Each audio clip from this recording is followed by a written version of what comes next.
हम छठी कक्षा का तीसरा पाठ उपहार देखने जा रहे हैं, जिसमें आप सबको यह बताया गया है कि आपका ध्येय प्राप्त करने के लिए, आप सबको आपका लक्ष्य प्राप्त करने के लिए आपको आपके मन में रुचि और लगन होनी चाहिए। रुचि का अर्थ है दिलचस्पी और लगन मतलब आपको उस काम के प्रति एक ऐसी लगन होनी चाहिए जैसे एक किसान को बरसात के समय निरंतर परिश्रम करके अनाज उगाने का वह प्रयास करता है, सच्ची लगन उसके दिल में होती है। उसी प्रकार आप सबके मन में आपके ध्येय को प्राप्त करने के लिए आपका उचित ध्येय, आपका उद्दिष्ट, उसे प्राप्त करने के लिए आपके मन में रुचि और लगन होनी चाहिए।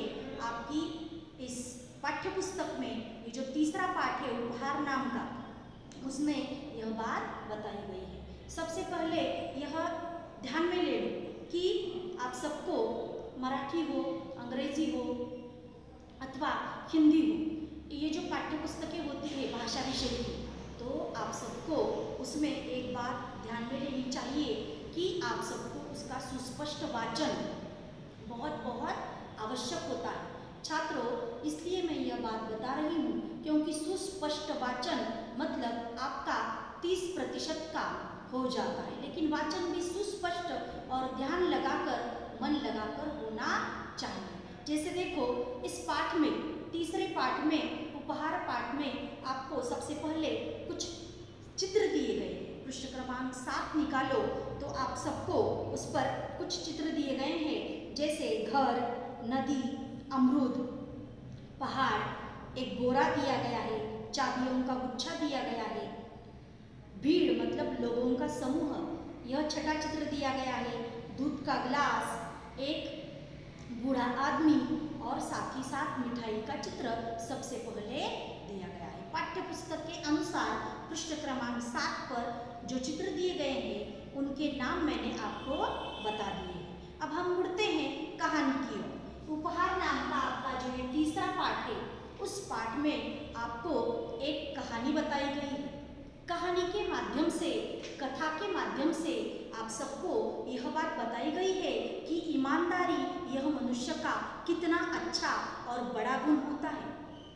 मतलब इस कहानी में आप सबको यह बात बताई गई है कि आप सबको आपके जीवन में, जब आप जीवन जीते हो, तो लक्ष्य प्राप्ति के लिए, उचित ध्येय को प्राप्त करने के लिए मन में सच्ची लगन और रुचि मतलब दिलचस्पी होनी चाहिए, और साथ ही साथ आप में जीवन जीते समय ईमानदारी यह महत्वपूर्ण गुण मतलब मरते दम तक आप सब में ईमानदारी यह महत्वपूर्ण गुण होना चाहिए। सबसे पहले मैं आपके सामने इस पाठ का जो कथा रूपी पाठ है, तो कथा का संक्षेप में, कथा का सार मैं आपको बताऊंगी। कथा का सार मतलब आप सबको इस पाठ का भी सार कथा के संक्षेप के माध्यम से मैं आपको बताना चाहती हूँ। तो देखो, इस पाठ के माध्यम से ऋत्विक नाम का एक छोटा सा आपकी ही उम्र वाला बच्चा, वह निर्धन परिवार में से था। अगर आप ध्यान लगाकर कहानी सबसे पहले सुनो तो बाद में मैं इसका जो सुस्पष्ट वाचन करने वाली हूँ, नए शब्द, उसमें जो कठिन शब्द आए हुए हैं उनका भी मैं आप सबको अर्थ बताने वाली हूँ। लेकिन सबसे पहले हम सबको क्या करना है, इस पाठ का सार, कथा का सार, कुछ बच्चों को कहानियाँ सुनना बहुत अच्छा लगता है, तो मैं सबसे पहले कथा का सार संक्षेप में मैं आपको बताऊँगी। कथा सबसे पहले आपको बताऊंगी। कथा का सार मतलब देखो, ऋत्विक नाम का आपकी ही उम्र वाला एक बच्चा था, लेकिन वह गरीब परिवार में से था, निर्धन परिवार में से था, और उसे एक दिन गांव में ही पास में मेला लगा हुआ था। कैसा मेला लगा हुआ था? तो पुस्तक की प्रदर्शनी, पुस्तक का मेला पास ही के गांव में लगा हुआ था, और उस पुस्तक मेले को देखने के लिए वह जाना चाहता था। इसीलिए उसने अपनी माँ से यह बात बताई कि मैं यह पुस्तक मेला, ये पुस्तक प्रदर्शनी देखना चाहता हूँ। अपने मित्रों प्रदर्शनी मैं देखने के लिए जाना चाहता हूँ।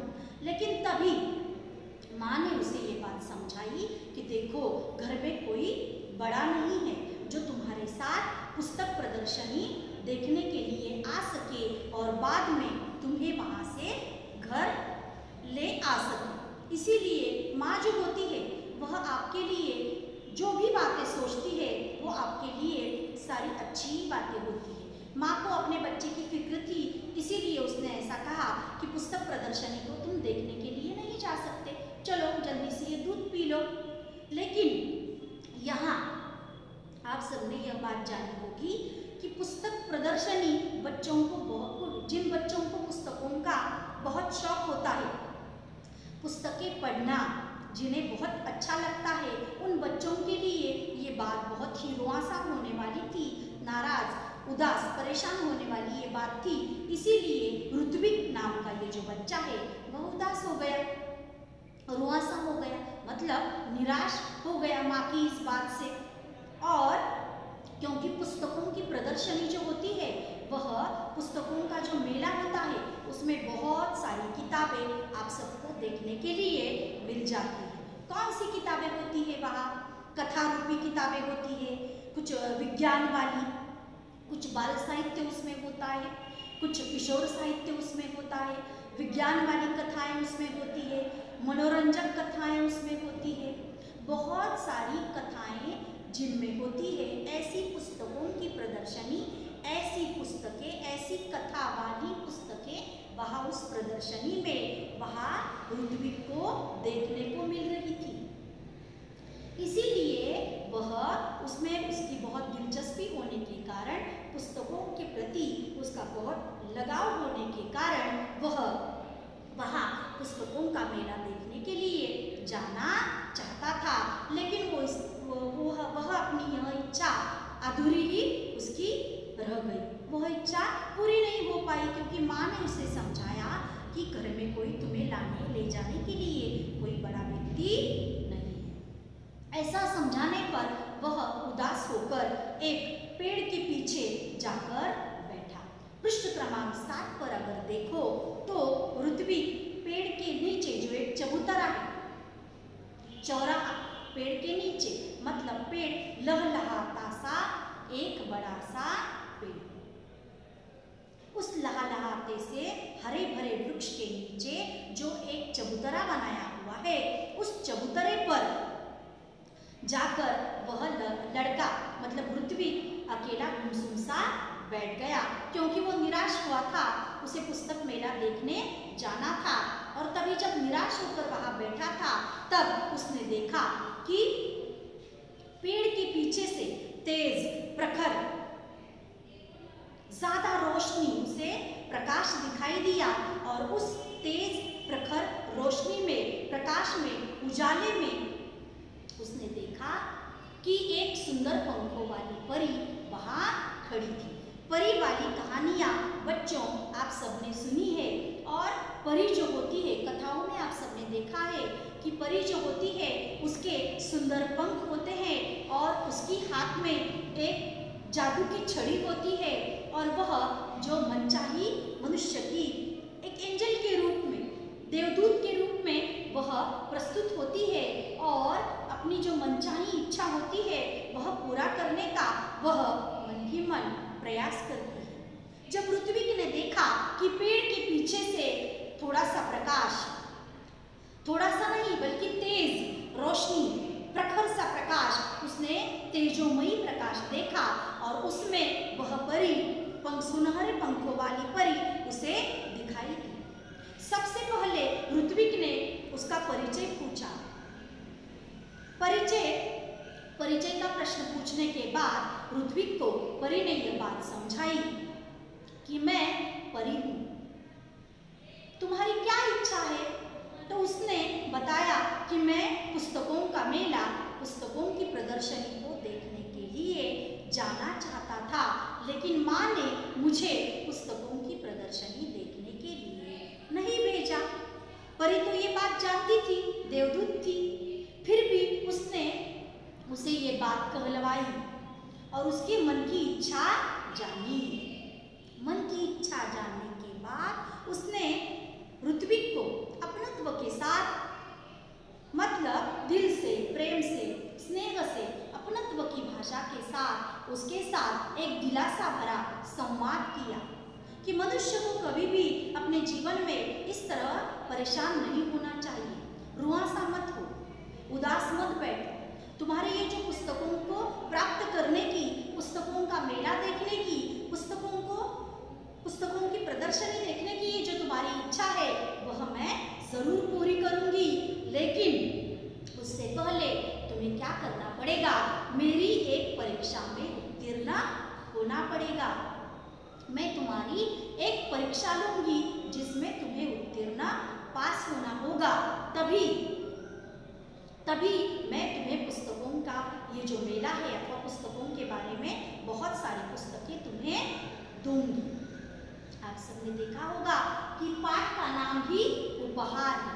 उपहार का अर्थ है एक तोहफा या भेंट वस्तु। परी ने उसे समझाया कि मेरी परीक्षा की शर्त रखी, और उसने ये शर्त रखी कि मेरी परीक्षा में अगर तुम उत्तीर्ण हो जाओगे, पास हो जाओगे, तो मैं तुम्हें जरूर एक मतलब ऐसा उपहार दूंगी जो तुम चाहते हो। वही उपहार, वही तोहफा, वही भेंट वस्तु मैं तुम्हें दूंगी। तभी ऋत्विक ने परी से पूछा कि कौन सी परीक्षा, किस तरह की परीक्षा होगी, किस तरह की ये शर्त है, किस तरह की परीक्षा होगी। तब वहां परी ने उसे समझाया कि अगर मैं परीक्षा के बारे में तुम्हें अभी से बता दूंगी तो परीक्षा में पास होने का, उत्तीर्ण होने का आनंद तुम्हें कैसे मिलेगा। आप सब भी जानते हो कि परीक्षा आते समय आपकी जो प्रश्न पत्र होता है, आपकी जो कसौटी होती है, उस प्रश्न पत्र में जो प्रश्न होते हैं उन प्रश्नों का उत्तर जब आप लिखते हो तो निरंतर परिश्रम करते हो, अखंड परिश्रम करते हो, और बाद में प्रश्न पत्र में उन प्रश्नों का जवाब, प्रश्नों का उत्तर लिखते हो निरंतर परिश्रम करने के बाद, तो उन्हें छुड़ाने का, उन्हें लिखने का वह जो आपका आनंद होता है वह अलग ही होता है। निरंतर परिश्रम करने के बाद परीक्षा में उत्तीर्ण होने का आनंद अलग ही होता है। सबसे पहले ही अगर परी ने परीक्षा के बारे में ऋत्विक को बता दिया तो वह परीक्षा ही कैसी। इसीलिए परी ने उसे कहा कि परीक्षा के बारे में मैं तुम्हें नहीं बताऊंगी, और ऐसा कहकर वह संवाद करते हुए वहां से वह चली गई। और फिर बाद में जब अगली सुबह वह वहां मतलब रास्ते से जब ऋत्विक जा रहा था तब उसने देखा, परी को संवाद तो उसका हो गया, लेकिन रास्ते से जब वह जा रहा था तब उसने देखा कि रास्ते में एक लाल रंग की मखमली पोटली गिर गई है। पोटली का अर्थ क्या है? छोटी सी थैली। कौन से रंग की थी? लाल रंग की पोटली मतलब छोटी सी थैली उसने देखा कि रास्ते पर गिर गई है कहीं। कैसी थी? लाल रंग की थी, उस पर सुनहरे रंग का परी का चित्र छपा हुआ था। मैं आपको उस पोटली का वर्णन बता रही हूँ। रास्ते में ऋत्विक ने जो लाल रंग की पोटली देखी उस पर सुनहरे रंग का परी का चित्र छपा हुआ था, और वह मखमल, मखमल का अर्थ है रेशम, मलमल, रेशम की, मलमल की लाल रंग की छोटी सी थैली उसने देखा जिस पर सुनहरे रंग का परी का चित्र छपा हुआ है। वह रास्ते में गिर गई है, यह उसने देखा, और जब रास्ते में गिरी हुई उस पोटली को उसने उठाना चाहा तब उसने मन ही मन सोचा कि यह किसी राहगीर की अथवा आने जाने वाले लोगों में से किसी की यह एक आध आदमी की होगी। इस पर मेरा कोई अधिकार नहीं है, कोई हक नहीं है, इसे मैं क्यों उठाऊं? ऐसा सोच समझकर उसने उस लाल रंग की थैली को नहीं खोला, और जिस पर सुनहरे रंग का परी का चित्र छपा हुआ था उसने क्या किया? वह थैली नहीं उठाई, बल्कि उसने वह थैली न उठाते हुए वही खड़ा रहा और इधर उधर देखने लगा कि शायद कोई व्यक्ति जिसकी वह गिर गई है वह आकर उसे सवाल करेगा, प्रश्न करेगा कि यह मेरी पोटली है। इधर उधर देखने लगा। तभी एक राहगीर वहां आ गया और उसने ऋत्विक से कहा कि मेरी पोटली गिर गई है कहीं रास्ते में। तभी ऋत्विक ने उसे यह सवाल किया, अगर दूसरे आदमी की हो तो अगर गलत आदमी है तो गलत आदमी के पास पहुंच जाएगी। जिसकी सही मात्रा में ये पोटली है उसके पास ही ये पोटली पहुंचनी चाहिए। इसीलिए ऋत्विक भी बहुत बुद्धिमान, आपकी तरह होशियार बालक था, बुद्धिमान था, चतुर था। इसीलिए उस राहगीर को ऋत्विक ने बताया कि किस रंग की थी। जब राहगीर का अर्थ क्या है? राह मतलब रास्ता, राहगीर मतलब आने जाने वाला यात्री, पथिक। राहगीर ने ऋत्विक से उस पोटली की पहचान क्या बताई कि वह लाल रंग की है। पहली बात तो उसे समझ में आ गई कि सही पहचान वह व्यक्ति उस पोटली की बता रहा है, लाल रंग की वह पोटली थी। तभी ऋत्विक ने दूसरा सवाल किया कि और कोई पहचान बताओ। तभी राहगीर ने ऋत्विक को यह बात बताई कि उस पर सुनहरे रंगों का, सुनहरे पंखों वाली परी का चित्र छपा हुआ है। ऐसा कहने पर ऋत्विक ने वह लाल रंग की छोटी सी थैली राहगीर के हाथ में थमा दी। उस यात्री के हाथ में वह पोटली, छोटी सी थैली थमा दी। तो देखो बच्चों, मतलब ईमानदारी से उसने वह ईमानदारी, यह गुण जो उसमें मौजूद था, काम के प्रति सच्ची लगन और दिलचस्पी भी उसमें थी।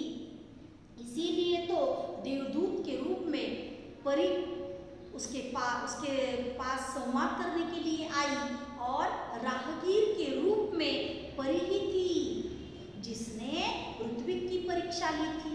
वहां से राहगीर तो चला गया, लेकिन अगली सुबह जब परी का इंतजार करता हुआ, परी की प्रतीक्षा करता हुआ ऋत्विक जब पेड़ के नीचे आकर बैठा था, तब परी की इंतजार में, परी की प्रतीक्षा में बैठा हुआ ऋत्विक, जिसे परी बाद में आकर यह बात बताती है कि तुम मेरी परीक्षा में उत्तीर्ण हो गए, मैंने जो तुम्हारे लिए शर्त रखी थी उस शर्त में तुम पास हो गए, उस परीक्षा में तुम उत्तीर्ण हो गए। ऋत्विक ने पूछा कैसे?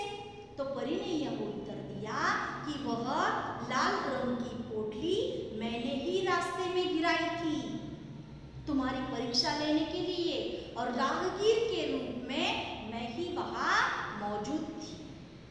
तुम ईमानदारी की इस परीक्षा में उत्तीर्ण हो गए हो और इसीलिए वही लाल रंग की थैली, मतलब लाल रंग की वह जो पोटली थी, वह उसने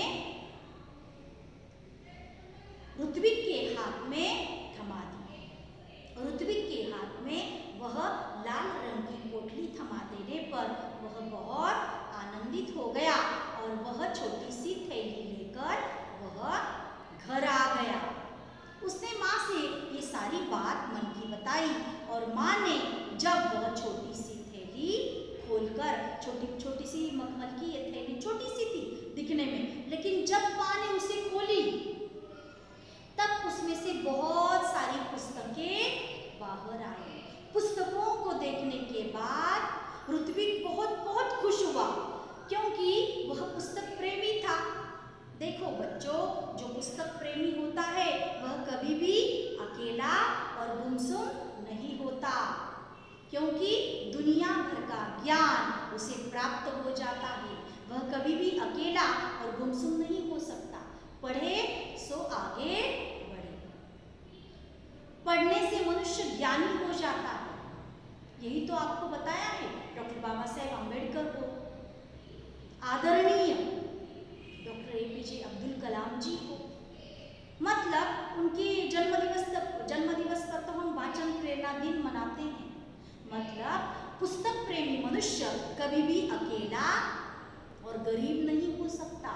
पुस्तकों को देखने के बाद लाल रंग की उस छोटी सी पोटली से अनेक पुस्तकें बाहर निकली। अनेक पुस्तकें, बहुत सारी पुस्तकों को देखने के बाद वह फूला न समाया। बहुत खुशी हो गई उसे, ऋत्विक को, और ऋत्विक को खुशी होने से माँ भी बहुत खुश हो गई और उसने अपनी बहन की सहायता से एक वाचनालय खोला बच्चों के लिए, अपने मित्रों के लिए। और उसके जो सहपाठी थे, आपके जैसे छात्र विद्यार्थी मित्र होते हैं, सहपाठी होते हैं, जिनके साथ आप जब आपका स्कूल शुरू हो जाता है तो आपके मित्र हो जाते हैं, सहपाठी हो जाते हैं।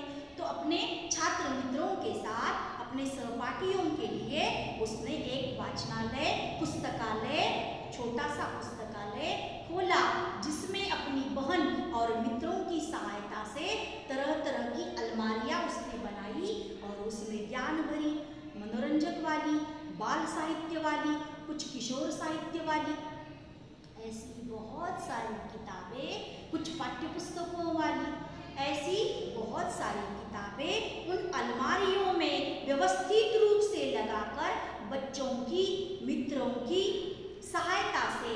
और किस कारण उसने ऐसा किया? उसे तो खुद को बहुत रुचि थी, दिलचस्पी थी पुस्तकों के प्रति, वाचन के प्रति, लेकिन उसे ऐसा लगता था कि इस तरह पुस्तकालय छोटा सा शुरू करने से मेरे दोस्त, मेरे मित्र, मेरे सहपाठी, मेरी बहन, उसकी सहेलियाँ इस पुस्तकालय में आकर तरह तरह की पुस्तकें पढ़ेंगी, उनका भी ज्ञान उनके साथ बहुत बहुत बढ़ेगा। पढ़े सो आगे बढ़े। बच्चों, जो विद्यार्थी मन लगाकर पढ़ते हैं वे ही अपने जीवन में उन्नत होकर, प्रगत होकर, विकास, उन्नति, प्रगति के मार्ग पर देश को, अपने आप स्वयं को वह आगे ले जा पाते हैं। इसीलिए पुस्तक पढ़ने ही पढ़ने हैं। आप सबको, आपका जो भी मन हो, जब भी मन हो, मतलब ज्ञान भरी पुस्तकों का, कभी बाल साहित्य वाली पुस्तकों का, कभी सामान्य ज्ञान वाली पुस्तकों का, इस प्रकार आपको सारी पुस्तकें पढ़ना ही चाहिए। तभी उसने क्या किया? ऐसा वाचनालय, ऐसा पुस्तकालय खोला और उस पुस्तकालय में तरह तरह की किताबें उसने रखी। और बाद में एक दिन जब वह सो रहा था, गहरी नींद में था, और तभी आंख लग जाने पर, नींद आ जाने पर उसने एक सपना देखा। उस सपने में ऋत्विक ने यह देखा कि पुस्तक उसके साथ बात करने लगी है। पुस्तक प्रेमी था, उसके सपने में भी पुस्तक ही आया और उसने यह देखा कि पुस्तक उसके साथ बात करने लगी है और पुस्तक उसे बात करते हुए यह कहने लगी कि ऋत्विक, आगे अब तो तुमने छोटा सा पुस्तकालय खोल लिया है, आगे जाकर तुम एक बड़ा आदमी बन जाओगे। अपने जीवन में प्रगति करते हुए, उन्नति करते हुए एक बड़ा आदमी हो जाने पर क्या तुम हमें भूल जाओगे? तभी वह नींद से जगा और उसने मन ही मन सोचा था कि नहीं, आगे जाकर मैं एक पुस्तकों का भंडार खड़ा करूंगा।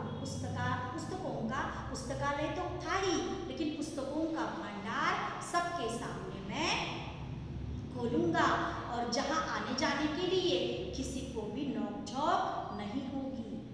सब वहां, मतलब वहां प्रवेश करने के लिए बच्चे, बूढ़े, जवान सभी वहां आ सकते हैं। ऐसा पुस्तकों का भंडार आगे जाकर मैं खोलूंगा और जिसके कारण पुस्तकें पढ़ने के लिए सारे लोग प्रेरित हो जाएंगे। और तभी उसका सपना टूट जाता है। क्यों टूट जाता है? क्योंकि दरवाजे पर कोई घंटी बजा रहा था, इसीलिए उसका वह सपना टूट गया और वह नींद से जग गया। मतलब इस कहानी से बच्चों हमें यही सीख मिलती है कि ईमानदारी से हम सबको जीवन जीते समय ईमानदारी, यह महत्व का गुण आप सब में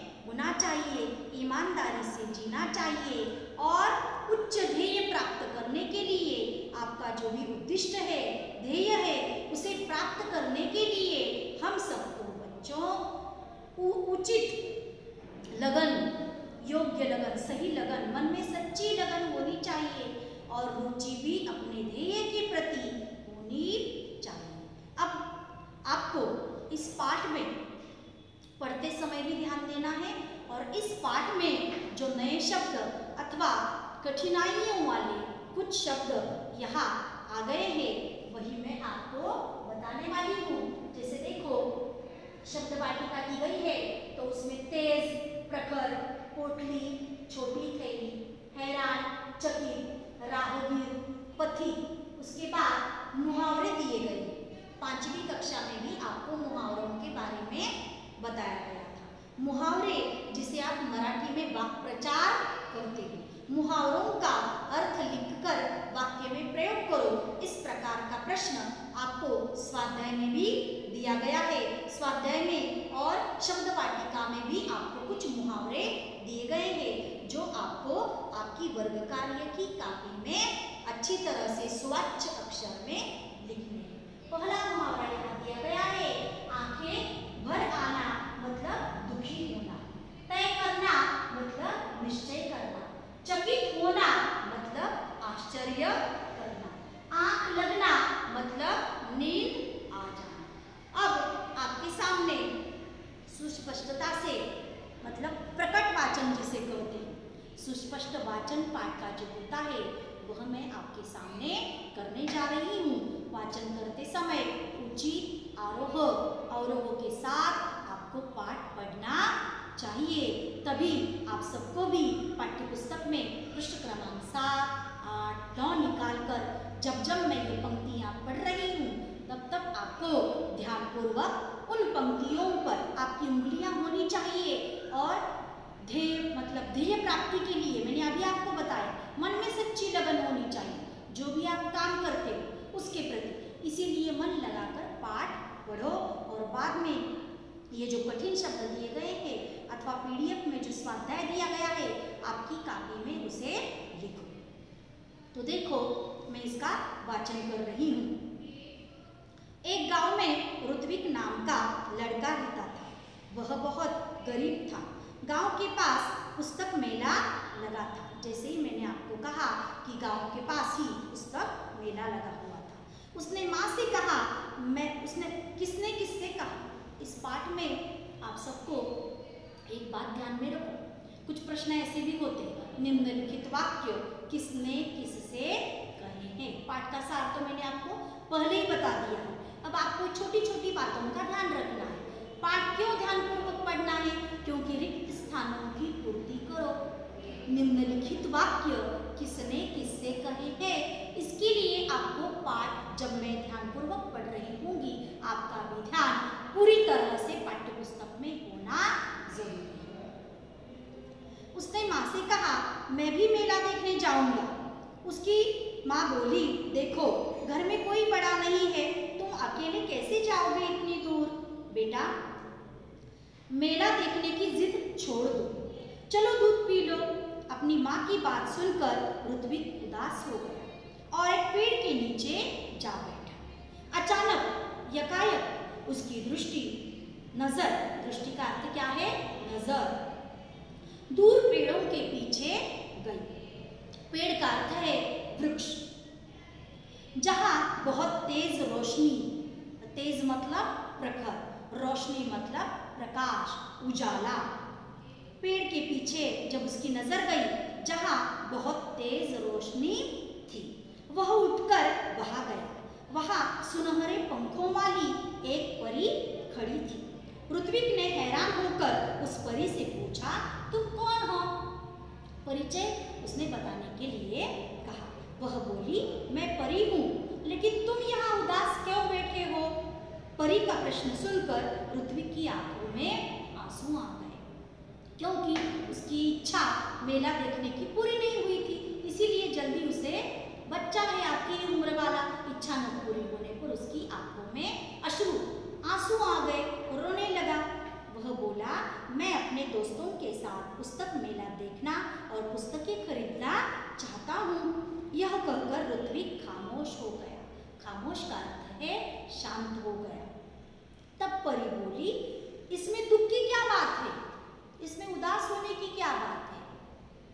यह समझ लो तुम्हारी मदद करने के लिए ही मैं आई हूँ। मदद मतलब सहायता। ऐसा मैं तभी करूँगी जब तुम मेरी परीक्षा में उत्तीर्ण हो जाओगे। कौन सी परीक्षा है? ऋत्विक ने पूछा। परी ने कहा, बता दिया तो परीक्षा कैसी? मैंने सार में आपको बता दिया कि कैसी परीक्षा थी। कसौटी थी। परीक्षा का अर्थ क्या है? कसौटी।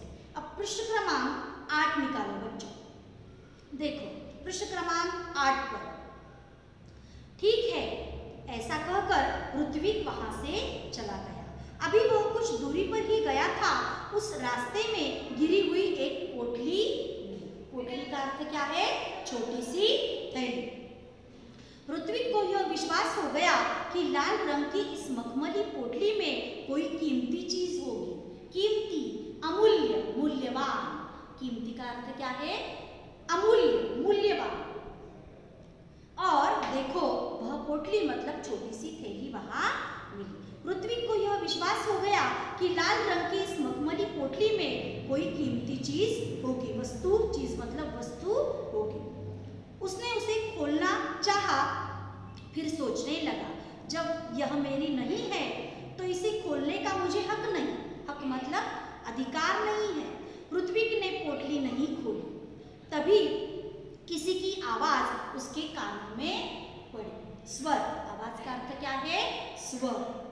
बेटा, मेरी पोटली गिर गई है रास्ते में, क्या तुमने देखी है? राहगीर ने कहा है। ऋत्विक ने पूछा, किस रंग की थी?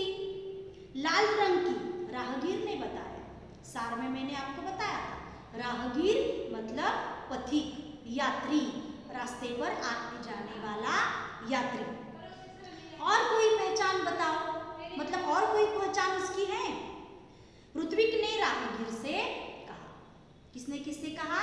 तो ऋत्विक ने राहगीर से ये कहा कि और कोई पहचान बताओ। उस पर एक परी का सुनहरे रंग में चित्र बना है। राहगीर ने ऋत्विक से कहा। राहगीर का जवाब था, उत्तर था। जवाब का अर्थ क्या है? उत्तर। ऋत्विक ने अपनी थैली से जब वह पोटली निकाली तो उस पर छपा परी का चित्र चमकने लगा। ऋत्विक ने वह पोटली राहगीर को दे दी। जिसकी थी वह पोटली उसे दे दी। सुबह उठकर वह वहीं पहुंचा जहां उसे परी मिली थी। सुबह, अगले दिन सुबह। सुबह मतलब सवेरे, सुबह का समय। सुबह उठकर वह वहीं पहुंचा जहां उसे परी मिली थी। देखा तो वहां कोई नहीं था। वह बैठ गया। उसकी आंखों के सामने वही लाल रंग की पोटली दिखाई देने लगी। पृष्ठ क्रमांक 8 पर जो चित्र है उसमें राहगीर और ऋत्विक दिखाई दे रहा है। आगे देखो। तभी तेज प्रकाश फैला। तेज, प्रखर, प्रकाश, उजाला, फैला, बिखरा। सामने परी खड़ी थी। परी के दोनों हाथ पीछे थे। मतलब वह राहगीर कोई और नहीं था, बल्कि वह राहगीर के रूप में परी ही थी। परी के दोनों हाथ पीछे थे। परी ने पूछा, कैसे हो? ठीक हूँ, ऋत्विक ने जवाब दिया, उत्तर दिया। तभी परी ने कहा, अपनी आंखें बंद कर लो, मूंद लो। आंखें बंद करना मतलब आंखें मूंद लेना। मैं तुम्हें इनाम दूंगी। मैं तुम्हें, इनाम का अर्थ है बख्शीश। इनाम का अर्थ क्या है? बख्शीश। मतलब परी ने ऋत्विक से कहा कि अपनी आंखें बंद कर लो, मैं तुम्हें इनाम दूंगी, मतलब बख्शीश दूंगी, क्योंकि वह परीक्षा में उत्तीर्ण हो गया था। किस बात का? ऋत्विक ने पूछा। तुम उत्तीर्ण हो गए हो इसलिए, परी बोली। परी ने कहा कि मेरी परीक्षा में तो उत्तीर्ण हो गए हो। परी की बात ऋत्विक की समझ में नहीं आ रही थी। उसने अपनी आंखें बंद कर ली थी। परी ने उसके हाथों में एक मखमली थैली पकड़ा दी। मखमली मतलब रेशम की थैली, छोटी सी थैली, छोटी सी पोटली थमा दी, मतलब उसके हाथ में पकड़ा दी, दे दी। ऋत्विक ने देखा तो वह हैरान हो गया। हैरान हो जाना मतलब आश्चर्यचकित रहना, आश्चर्यचकित हो जाना, हैरान होना। यह तो वही पोटली थी जो उसने राहगीर को दी थी। लाल रंग की वही पोटली थी जो राहगीर को उसने दी थी। परी ने कहा, कल मैंने ही तुम्हारी ईमानदारी की परीक्षा ली थी। मैंने ही कल तुम्हारी ईमानदारी की परीक्षा मतलब कसौटी ली थी। वह राहगीर भी मैं ही थी, मतलब राहगीर, परी ने ऋत्विक से कहा कि राहगीर भी मैं ही थी, इसलिए मैं तुम्हें यह इनाम दे रही हूँ, इसीलिए मैं तुम्हें यह इनाम दे रही हूँ। परी ने ऋत्विक को समझाया, ईमानदार व्यक्ति के जीवन में किसी वस्तु की भी कमी नहीं होती। मैंने आपको सार में ये बात बताई है कि ईमानदार जो व्यक्ति होता है उसके जीवन में बच्चों किसी भी वस्तु की कभी भी कमी नहीं होती। इसीलिए अपने जीवन में जीवन जीते समय ईमानदारी से जीवन जीना चाहिए। जाओ, अब तुम्हें मनचाही वस्तु मिलेगी जो तुम मतलब पुस्तक, मनचाही मतलब उसका मन क्या चाहता था, पुस्तकें प्राप्त करना। तो उसने उसे यह बात कही कि तुम्हारे मन में जो है मनचाही जो तुम्हारी बात है वह तुम प्राप्त कर लोगे। ऋत्विक के पास शब्द नहीं थे जिनसे वह परी को धन्यवाद देता, आभार व्यक्त करता, शुक्रिया प्रकट करता। उसके पास शब्द ही नहीं थे क्योंकि मन ही मन में वह बहुत आनंदित हो गया था। खुशी से उसकी आंखें भर आई। जब हम बहुत खुश होते हैं, आनंदित होते हैं, तो हमारी आंखों में वह जो एक आंसू होते हैं आंखों में, मतलब खुशी भरे वह आंसू होते हैं, वही खुशी भरी आंखें उसकी भर आई, मतलब आंखों में आंसू आने लगे। लाल मखमली पोटली ऋत्विक ने अपनी माँ को दी क्योंकि वह माँ को वह दिखाना चाहता था। उसकी समझ में यह नहीं आया कि उसका बेटा उसे क्या दे रहा है, क्योंकि माँ को ये बात समझ में नहीं आई कि ऋत्विक उसे ये मखमल की थैली क्यों थमा रहा है। जब माँ वह पोटली खोलने लगी तब पोटली कई गुना बड़ी हो गई। देवदूत मतलब एक एंजल ने, एक परी ने वह पोटली दी थी और उसमें इस तरह की जादू थी, इसीलिए वह छोटी सी थैली कई गुना बड़ी हो गई, कई मात्रा में बड़ी हो गई। उसमें से सुंदर सुंदर पुस्तकें बाहर निकल आई, जिसे उसका बहुत शौक था, बहुत दिलचस्पी थी उसे पढ़ने में। पुस्तकों का ढेर देखकर माँ चकित रह गई। वह पुस्तकों का सारा भाग, फैली हुई बिखरी हुई पुस्तकें उससे वहाँ से बिखरी हुई पुस्तकें निकलने लगी सुंदर सुंदर। तो माँ वहाँ चकित रह गई, माँ वहाँ चकित मतलब आश्चर्यचकित रह गई। माँ के पूछने पर ऋत्विक ने सब कुछ बता दिया। माँ ने जब ये बात पूछी अपने बच्चे से कि क्या है पोटली इतनी बड़ी क्यों हो गई, तब माँ से सारी बात बताई कि किस प्रकार परी ने उसकी परीक्षा ली, उस परीक्षा में वह उत्तीर्ण हो गया और इस प्रकार परीक्षा में उत्तीर्ण हो जाने से वह लाल रंग की पोटली उसे मिली थी बख्शीश के रूप में, इनाम के रूप में। और वह माँ को उसने वह सारी बात समझाई। अब ऋत्विक ने मित्रों के लिए अपनी बहन कृतिका की सहायता से पुस्तकालय खोला। सार में मैंने आपको कृतिका मतलब कौन है, कृतिका यह ऋत्विक की बहन है। कृतिका की सहायता से उसने क्या किया, पुस्तकालय खोला। अब ऋत्विक ने मित्रों के लिए अपनी बहन कृतिका की सहायता मतलब मदद से पुस्तकालय खोला। वहाँ सभी बच्चे आकर अपनी मनपसंद मतलब जो भी उन्हें पसंद आती है, किसी को कहानी पसंद आती है, किसी को मनोरंजन वाली किताबें पसंद आती है, किसी को बाल साहित्य बहुत अच्छा लगता है, किसी को किशोर साहित्य बड़ा अच्छा लगता है, किसी को चुटकुले बहुत पसंद होते हैं, जोक वगैरह ऐसी पुस्तकें। तो इस प्रकार सभी बच्चे आकर अपनी मनपसंद पुस्तकें पढ़ने लगे। उनको पूरा गांव पुस्तक मित्र के नाम से जानने लगा। गांव तो वैसा छोटा ही होता है, गांव के सारे लोग उन्हें पुस्तक मित्र, पुस्तक का एक दोस्त, पुस्तक मित्र के नाम से उनकी टीम को, उनके संग को जानने लगे। ऋत्विक ने पुस्तकालय को ही अपने जीवन का ध्येय बना लिया। ध्येय मतलब उद्दिष्ट। आपका भी कोई ध्येय होना चाहिए बच्चों।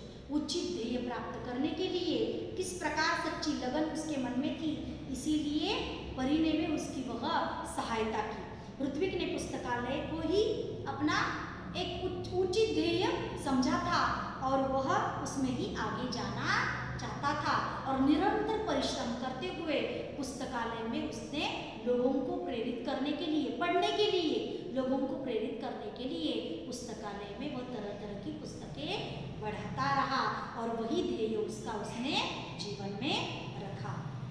उसका सारा समय पुस्तकों के बीच बीतने लगा। उसका पूरा समय, पूरा वक्त, समय का अर्थ क्या है? वक्त। वक्त पूरा पुस्तकों के बीच ही गुजरने लगा, बीतने लगा। एक दिन पुस्तक पढ़ते पढ़ते ऋत्विक की आंख लग गई, नींद आ गई। आंख लग जाना, नींद आ गई। देखता क्या है कि पुस्तकें उसमें उसके साथ बातें करने लगी। उससे एक पुस्तक ने पूछा, ऋत्विक, अगर तुम अपने जीवन में बड़े आदमी बनोगे, मतलब अब प्रगति हो जाएगी तो बड़ा आदमी बन जाओगे, तो क्या तुम हमारा साथ छोड़ दोगे? पुस्तकों का ऐसा लगा, पुस्तकों को भी मतलब ये जो पुस्तकें हैं उन्हें भी ऋत्विक के प्रति बहुत लगन थी। इसीलिए सपने में भी वह उसे पूछ रही है कि अगर आगे जाकर भविष्य में अगर तुम बड़ा आदमी बन जाओगे, क्या तुम उस वक्त, उस समय हमें भूल जाओगे? क्या तुम हमारा साथ छोड़ दोगे, हमें भूल जाओगे? ऋत्विक ने कहा, नहीं नहीं, अब तो तुम मेरे साथी हो, मित्र हो। जीवन भर के लिए मैं कभी भी अकेला नहीं रहूंगा, क्योंकि मैं पुस्तक प्रेमी जो हो गया हूँ, इसीलिए मैं कभी भी तुम्हारा साथ नहीं छोड़ूंगा। तुम्ही मेरे साथी हो, मित्र हो। तभी किसी ने दरवाजे की घंटी बजाई, मतलब सपना टूट गया और उसकी नींद टूटी। जागने पर देर तक सोचता रहा, सोचना, विचार करना। जागने पर नींद खुल जाना, जागना मतलब नींद खुल जाना, नींद से जगना। तभी उसने सोचा, मतलब विचार किया, सोच ही रहा था, विचार ही कर रहा था कि आगे चलकर भविष्य में वह बड़ा सा एक पुस्तक भंडार, बहुत सारी पुस्तकें उसमें, उस पुस्तक भंडार में, संग्रहालय, भंडार का अर्थ क्या है? संग्रहालय। उस संग्रहालय में बहुत सारी किताबें वहाँ होगी, यह उसने मन ही मन ठान लिया। आशा है बच्चों इन कठिन शब्दों के साथ, नए शब्दों के साथ और सार के साथ आप सबको ये उपहार नाम का